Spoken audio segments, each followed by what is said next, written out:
Welcome to Focus on the Five, conversations with Baldwin County business leaders and entrepreneurs, brought to you by Josh Knoll of Gulf Coast Financial Advisors.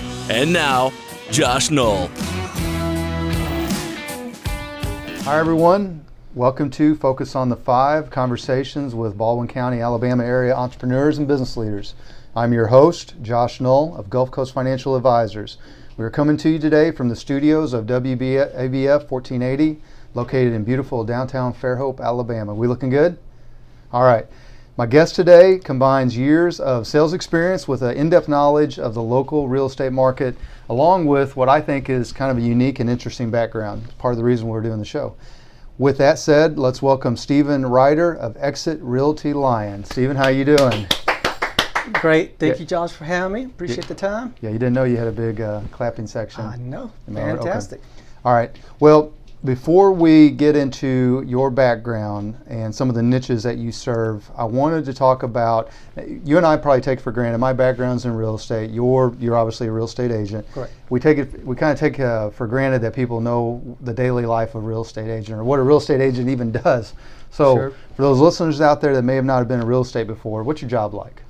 Well, you know, this job is very unique in the fact that every single day is something new. But it does have a common thread in which basically you wake up every day to help people, and not just with real estate transactions, whether they're trying to sell their home or purchase their new dream home, but just being there as a valuable resource for anything they may need to know about the local market and the community that we live in. You know, so every day involves having very tight communication with current clients, potential clients, and just everybody in your community. So, Do you have a typical day? no day's typical. Right. Every day is something new, which is what keeps this career a very vibrant one. You know. Well, how did you get into the business? Well, you know, as you stated, I've done sales all my life, so I've got Right. all these selling skills that I've always wanted to combine with the desire of being in the real estate world. You know, it's been in the back of my mind since I was much younger, and then last year an opportunity came my way, which dealt with real estate, and I just jumped on it. You know, Okay. so and it's been the best decision I've made in my career. Well, all right. Well, you said you had past sales experience. What kind of sales experience was that? What helped translate to real estate? Sure. Well, I started right off of college, worked with the wireless industry for 13 plus years. Oh wow. And that's when I gained all my not only inside but also outside sales experiences, dealing with small businesses, trying to get their communications put together. And that transitioned into the pharmaceutical world. So I did that for 13 plus years. And like I said, early last year, this opportunity came knocking on my door to get involved with the real estate world, and here I am. Yeah. Telecom. So if I'm doing the math right, then you would have been in telecom in the 90s. Is that accurate? It was 94 is when I started, yes. 94. And so Jen and I, when we came out of college, we went to work for Sprint. Oh. And those, you know Jen well enough to know she was an awesome employee, right? Of course. Yeah, and you know me well enough to know I was terrible. I doubt that. I mean, I was really bad. I still wasn't fully domesticated from my hillbilly ways, and it just didn't quite fit in. But I learned a lot about. I mean, not now we want to do a show on telecom, but. Sure. I don't know if you were with a big outfit and some of the things you learned about behind the scenes communication. Oh yeah, I was with Bellside Mobility back then, which became Singular Wireless, then AT&T. You know, I was around the days where you carry the big back phone, the little brick phone. That's right. Old school stuff. All right, so you translated. You've had that career. You had the sales and pharmaceutical. Now you've transitioned. Not recently. You've been in real estate for a while now. Sure. Right. What company did you end up affiliating with? Where'd you start at? Sure, I ended up with Exit Realty Lion just down the street from here, and that's who I've been with ever since. Is there a particular area that you specialized in? Did you come into the business knowing that you wanted to focus on the Eastern Shore, or was it new construction, remodels? What do you specialize in?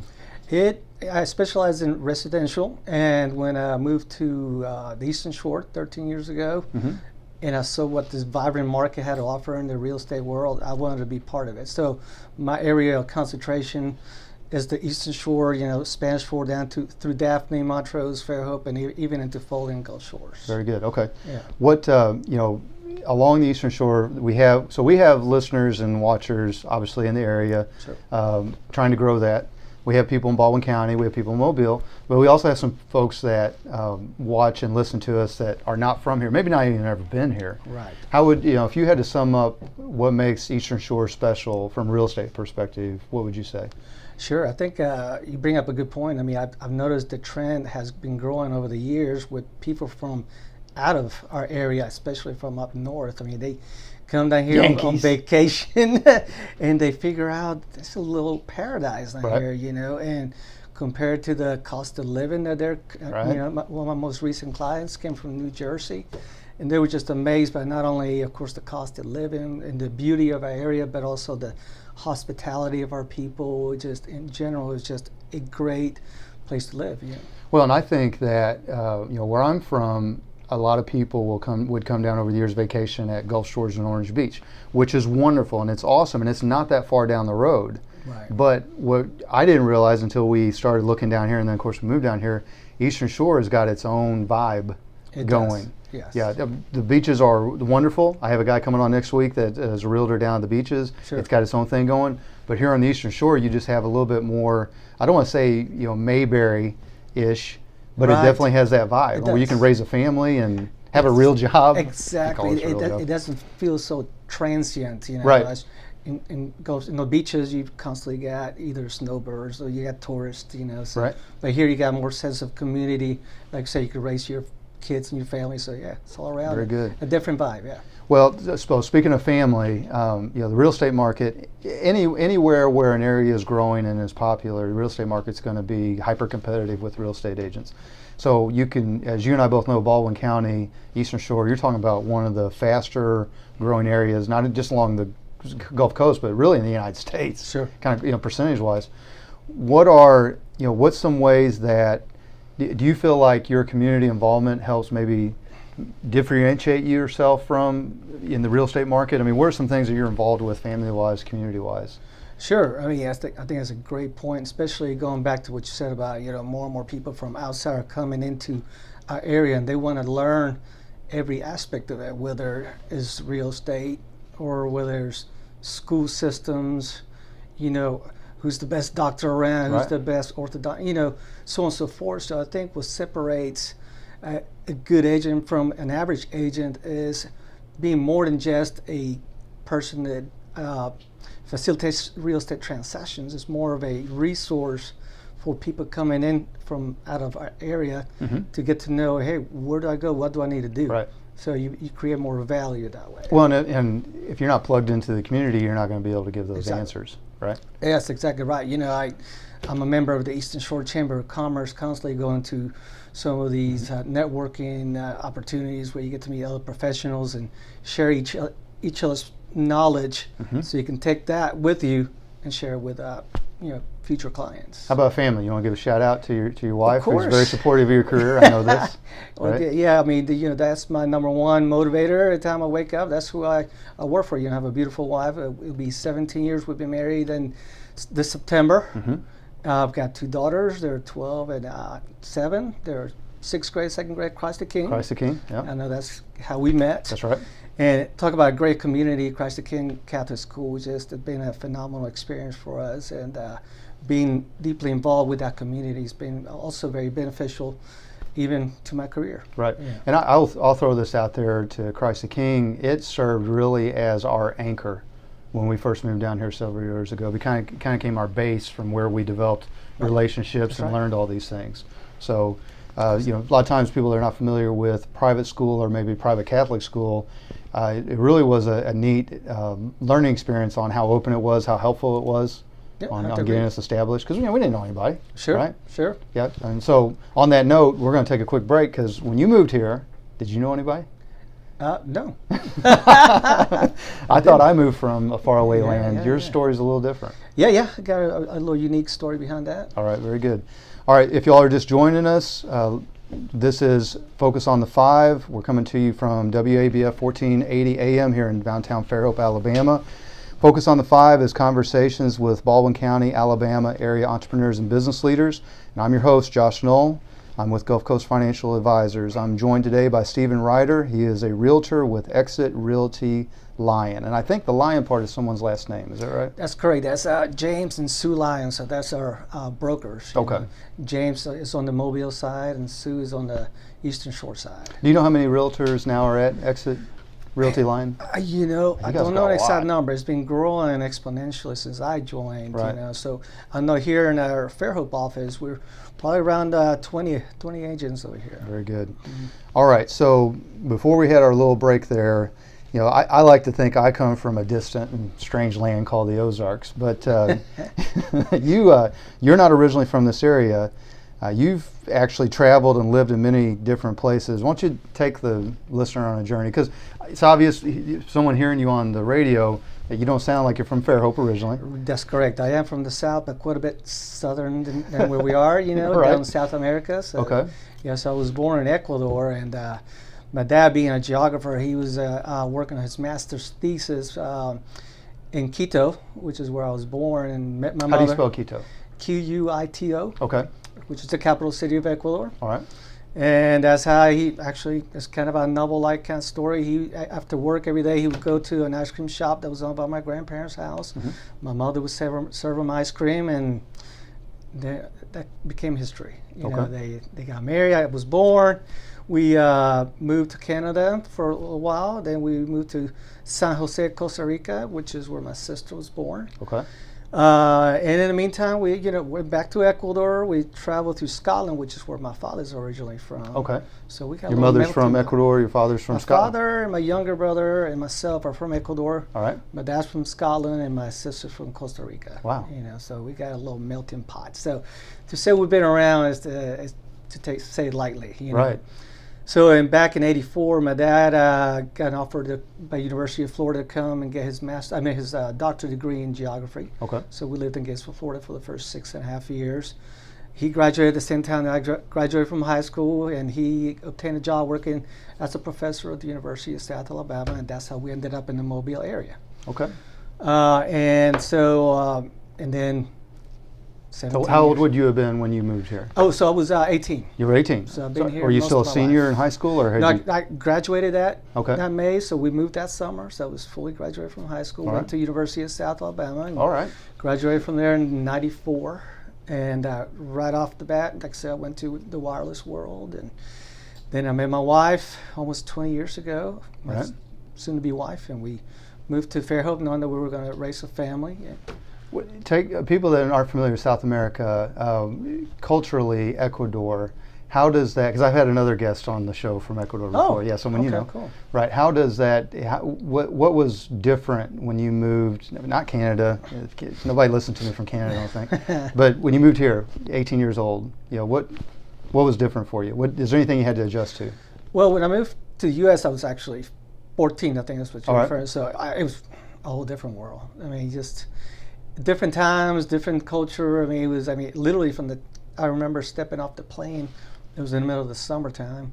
I went from a very cool climate to just heat and Right. humidity right off the bat, and everything was different. From vending machines, we didn't have vending machines Okay. down there.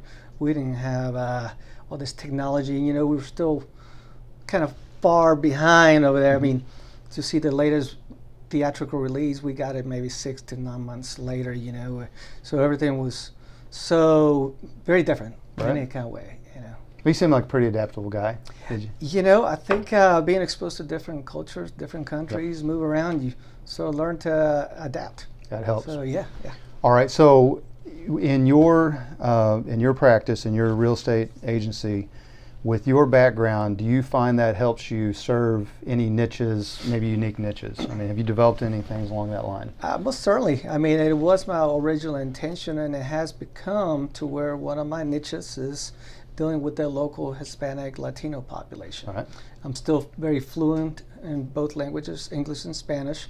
So being able to facilitate their needs by speaking their language right away makes a huge difference. I would agree. Because, whether or not you can somewhat communicate with another language, there's sometimes things that get lost in translation. Right. So to be able to clearly communicate and find out exactly what they need and how you can be of service to them makes a world of difference. Well, okay, so on that note, I know you did some research with the Baldwin County Economic Development Alliance. Shout out to Lee Lawson. Sure. And the numbers you sent me, a couple of them kind of jumped off the page. I mean, what struck out to you about the Hispanic and Latino population here in Baldwin County? Sure. Again, yeah, thanks Lee Lawson for you guys helping me with this research. But one of the most impactful things that I found out was that, there's not a recent census yet, but as of 2016, between 2013 and 2016, the population percentage in Baldwin County grew from 2 to 9%. 2 to 9%. Right. So that's a So significant 2% of the population in 2013 was Hispanic, Latino origin, right? Correct. Which covers a wide variety, obviously. Sure. But in 4 years, that jumped to 9%. 9%. Yeah. So Wow. pretty astounding, And to break it down a little bit more, we did break it down based on the Census Bureau. The percentages of ethnicity, it was 80% white, 9% African American, and then 6% Hispanic. And out of that percentage, the largest foreign population in Baldwin County comes from Mexico. Okay.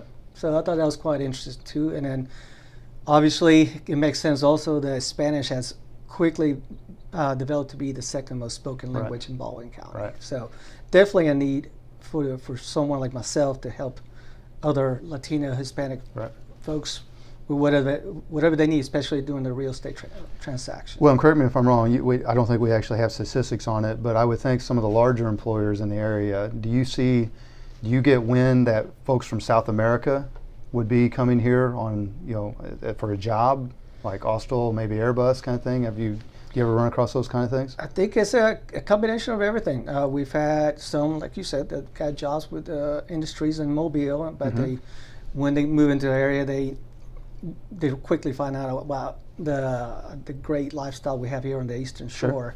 But also just people purely just moving from other states and other countries, and they're just here. They want to be on the Gulf Coast. They want to be near beaches. Right. And so a combination of it all. Okay. Yeah.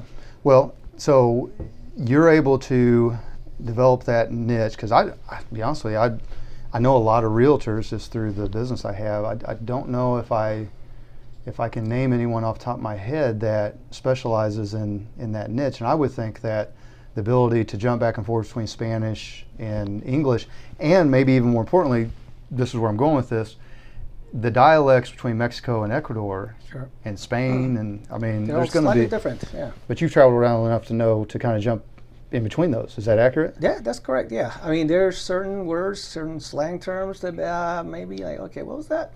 And even the speed of speech, right? Like in Ecuador, we're more of a slower paced, kind of like we are here in the South, right? We speak a little slower. Whereas you got somewhere from Mexico, Mexicans typically speak a lot faster. Right. So you got to keep up with that, So yeah, so it's different, the dynamics, kind of like the difference between Southern drawl and. Oh, listen. Yeah. I went and visited when I was 12 or 13 years old. I was a very sheltered little hillbilly kid, and I went and visited my aunt and uncle in Michigan, and I wasn't there 5 minutes, and I couldn't understand a word anybody was saying. They sounded like they were going 100 miles an hour when they talked. And so I would just sit there and stare at their mouth trying to decipher what was coming out of it. Well, here's what's interesting, too. When Adrienne and I got married 17 years ago, she had never been outside of the country. So it was a culture shock for her in many ways, but it was a very good experience. But we flew to London, and we decided just to take a trip instead of doing a traditional kind of wedding, So we started in England, and as we were traveling way up to Scotland, which is where we got married in St. Andrews, Scotland. We picked a random spot. It was the ruins of an 800-year-old cathedral ruins, and we had a bagpiper and a minister, and it was very cool. But as we were traveling further north, going down to Wales, even though they were all speaking English, I mean, it was very different dialects. Oh, I bet. So I think to her was also kind of like, wow, are they speaking English? And then we ended up taking a channel over to Paris for the last 3 days. And actually, we were fortunate to go to the Cathedral of Notre Dame. That was such sad news about that. That just breaks your heart. It was a heartbreaker, yeah. I know they're rebuilt, but... It's never going to be the same. It's never going to be the same. Yeah, that craftsmanship's lost to time. But I haven't checked today. I haven't had time to check today. I'm sure that did get the fire contained finally. They're saying they did, and they said that the structure in the walls is still there, Okay. but of course a lot of the interior. So the minister hasn't really released how much damage inside. But you all got to see that on your travels. When you're going to get married, Right. internationally, because that's what you do. Exactly. Right. And the tradition of being son of a Jew. And I thought I was fancy going to Cancun. Oh, she loved it. She's ready to go back. All right, so what, I know you've got some upcoming community events, and then we're going to get into your contact info. So what do you got coming up where people might have a chance to meet you in person? Well, you can meet me in many different ways. Like I say, I am out in the community constantly just speaking to everybody, but of course. Kind of like a politician, to be honest. Kind of like, yeah, it is. It is. That's what I thought you were at So first. people nickname me Mayor Steven or Mayor Ryder, because I shake everybody's hand, talk to them, I just love talking to people, so this kind of business kind of came easy to me, Right. But yeah, I work open houses almost every weekend. You find when those are and where they are through my social media. You'll see them on Facebook, LinkedIn, all the above. Well, let's spell it out. So Stephen Ryder on Facebook, R-Y-D-E-R. That's correct. Stephen, S-T-E-P-H-E-N, R-Y-D-E-R. Correct. Facebook and LinkedIn, you said? I have Facebook, LinkedIn, Instagram, Okay. Twitter, and they're all Stephen Ryder, so I don't have different names, so it's easy to find me on all social media. And I post all my activity on there, so you always know where I'm at, Right. But besides that, you can find me at, networking events with the Eastern Shore Chamber of Commerce, with the Baldwin County Association of Realtors, with Fairhope Sunset Rotary Club. You can also find me. We have a couple of events that are sponsored by Exit Realty Lion. Okay. One of What we them got? is actually on the 24th of April 24th next week at Timber Creek.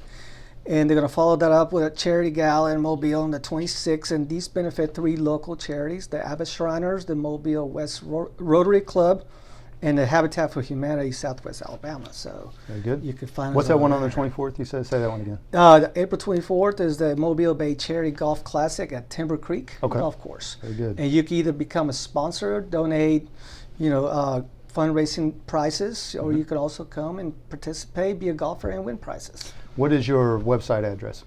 So you can find me at exitrealtylion.com. Okay. And I'm in the works of creating my own personal one. So, Right. So the best way to get in touch with me is through my social media, and All right. also my phone number is 251-404-0800. Go ahead and say it again. 251-404-0800. How about email? Is that a good way to get a hold of you? Email, you can find me. Yeah, you can email me at Ryder, R-Y-D-E-R, Fairhope, F-A-I-R-H-O-P-E, @gmail.com. Y como te dije antes, yo hablo español y puedo ayudar a la gente de Latinoamérica, y me encantaría ayudarles a comprar una casa, a vender una casa, o lo que quiera que necesites en la comunidad. I have no idea what you just said, but it sounded beautiful. Well, yeah, I'm really passionate about that. I just recently met one of my most recent clients were from a little family from Colombia. Lived in New Jersey. That's a perfect example. They went from Colombia to New Jersey for career opportunities, and they can vacation down in the area, fell in love with it.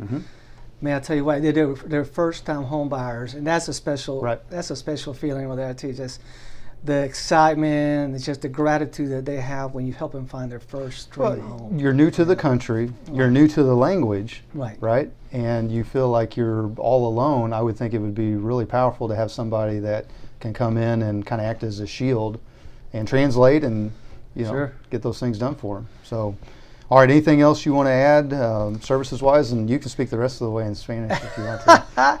Well, I think another key element to being also a very successful real estate agent is also not only network to find potential business and clients, but also just create those tight relationships such as the one that you and I have developed. Sure. Golf course advisors. You never know when I'm going to need you for one of my clients, and vice versa. That's right. I work very tightly with title folks, with mortgage lenders, and so because you develop those relationships, when somebody comes to you and say, hey, there's tons of construction going on in Baldwin County, who do I go with? Right. You can recommend specific builders and so on and so forth. So just being very knowledgeable and creating that strong circle of influence and where you can work together to be successful together. Totally agree. Yeah.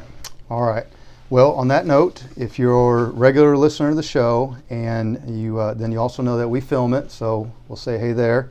And a day or so after we get it out on radio, we'll put it out across lots of social media platforms. If you're watching this video and you'd like to reach out to Stephen or I, you can always send us a message. We will get back to you. Lastly, if you're a Baldwin County area entrepreneur or business person and you'd like to have a conversation like this one, reach out to us. You'll find my contact info at the end of the show in my disclosure. That has nothing to do with what we talked about. I want to thank again Mr. Stephen Ryder of Exit Realty Lyon. You did a great job. Thank you, Stephen. Thank you, Josh. For joining us today, as well as all of you out there listening. I am Josh Knoll of Gulf Coast Financial Advisors. This has been Focus on the Five, and you have found us on WABF 1480 AM here in downtown Fairhope, Alabama. Lori, also thank you. Anything we missed before we sign off? Thank you, Lori. You good? We're good? All right. On that note, great job, Stephen. We are done. Yeah, have a beautiful day, guys. All right. That's a wrap.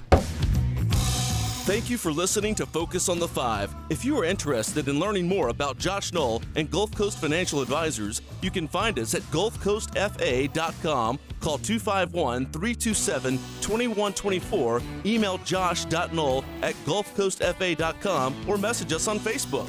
Focus on the Five is produced by Josh Knoll of Gulf Coast Financial Advisors. Advisory services offered through Investment Advisors, a division of Pro Equities Inc., a registered investment advisor. Securities offered through Pro Equities Inc., a registered broker-dealer and member of FINRA and SIPC. Gulf Coast Financial Advisors is independent of Pro Equities Inc. Information presented is for educational purposes only and is not an offer or solicitation for the sale or purchase of any securities. Focus on the Five offers commentary and generalized research, not personalized investment advice. Show content is for informational purposes only and does not constitute a complete description of our investment services or performance. All investments involve risk and unless otherwise stated are not guaranteed. Be sure to consult a tax professional before implementing any investment strategy.